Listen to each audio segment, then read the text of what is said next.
morning. I am Professor Doliplewski, and I'm going to show you one of my many techniques of how we make a Toledo. Now first you start with a baseline of an oval on top. Now, the reason why we start off with an oval is that the Crotaiches in the Jokin part of Western Europe is very famous for making funky, organic shapes. We're going to put one word in here with dashes. This word will be F / E / U / D / A L / I / S N. This really separates the syllables. F E U D A L I S N. Feudalism. This is representing feudalism. Now the next thing you're going to draw is dashes on each side. So you're going to draw a row down, 3 dashes, then another row down, another 3 dashes. Then over here you will do the same. And these represent tally marks.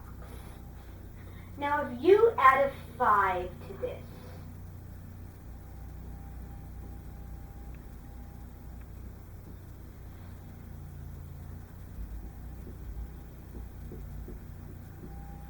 then you would have to cross off all 5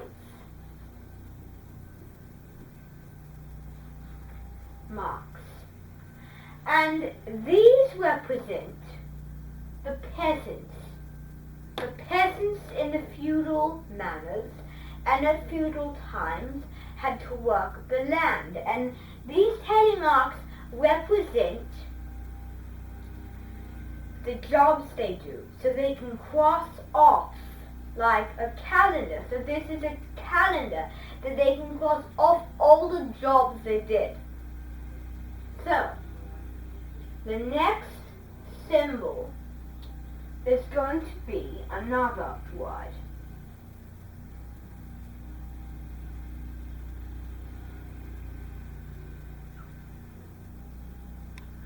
This word is going to be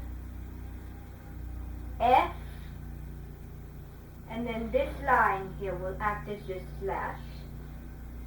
R, A, N, K.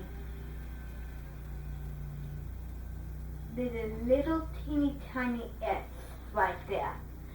Now the flanks. This goes to Constantinople, or should we say Charlemagne. So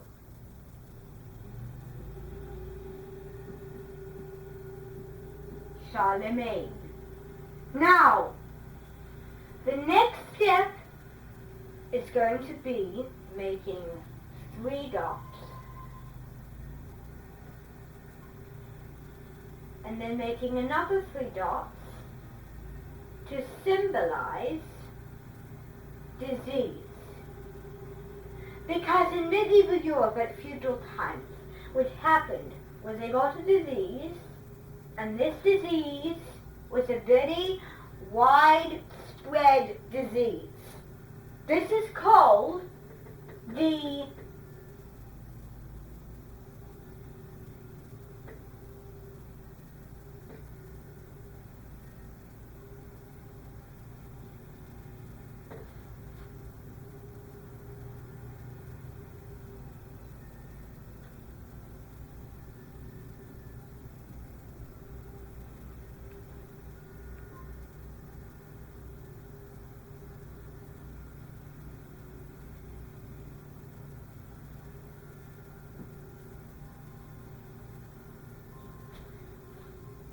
The disease in medieval Europe was called the bubonic plague.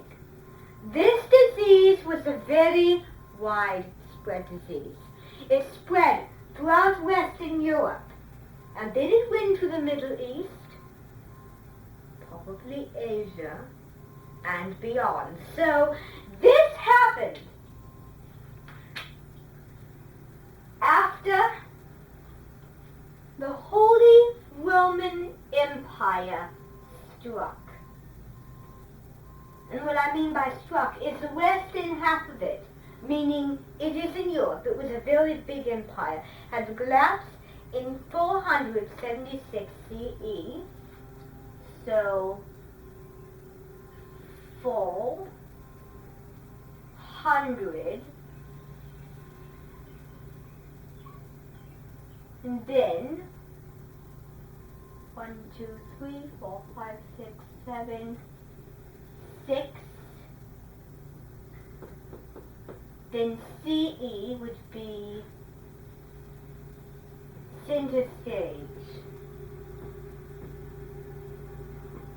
So I made a little bit of a formula here. Now this formula is a very accurate formula, more accurate than other formulas. And it is going to be a masterful formula that no one has ever seen. Let me show you how this works again so far. So here we have the Holy Roman Empire ended in 476 CE. Feudalism started, the disease broke out, and the, I want to say, the High Middle Ages began, where all the diseases were occurring.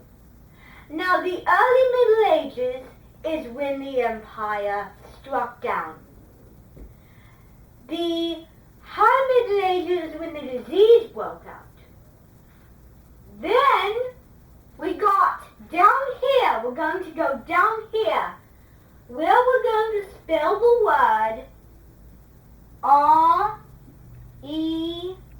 RENAISSANCE, Renaissance. Now this is like a timeline, except in a more creative way, timeline way. Now, Renaissance,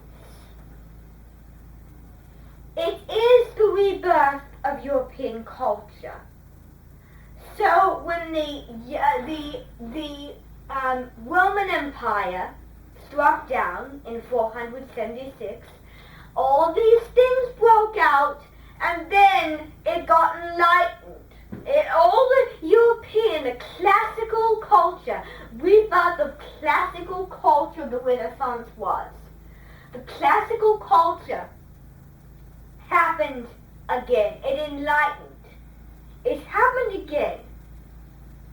But it was even better than the classical period. Now, Europe has 3 periods. It has the C period, the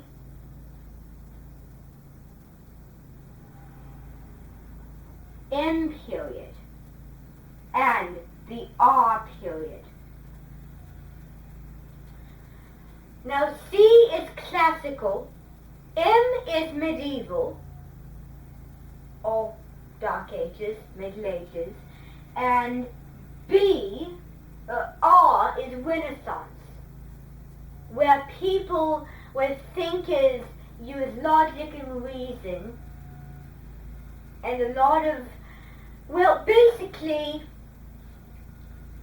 it's the rebirth of art and learning. So people had a lot of learning and classical art during the Renaissance.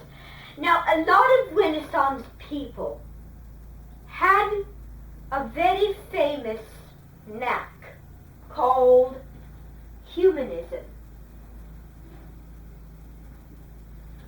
Humanism reflected people, reflected the fresh insight of people, because a lot of the artists specialized in the worth of an individual.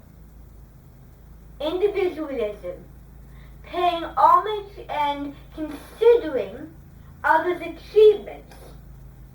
So it's a philosophy that really talked about the human body and how valuable that human is necessarily.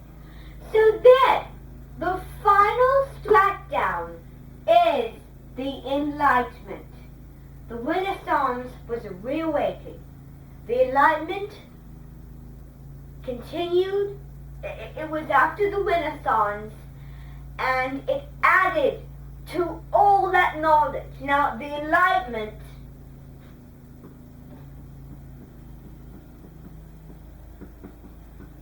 was an age where thinkers used logic, reason, well, they're both the same things, and observation.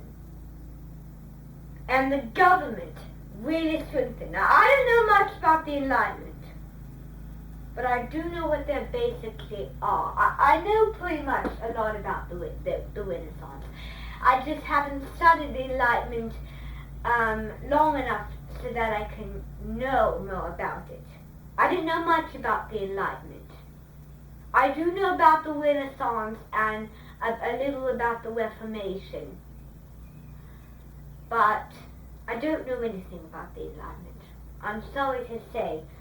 Well, this is going to be my very special timeline of how all these changes contributed, and it made this continent, Europe, something very special.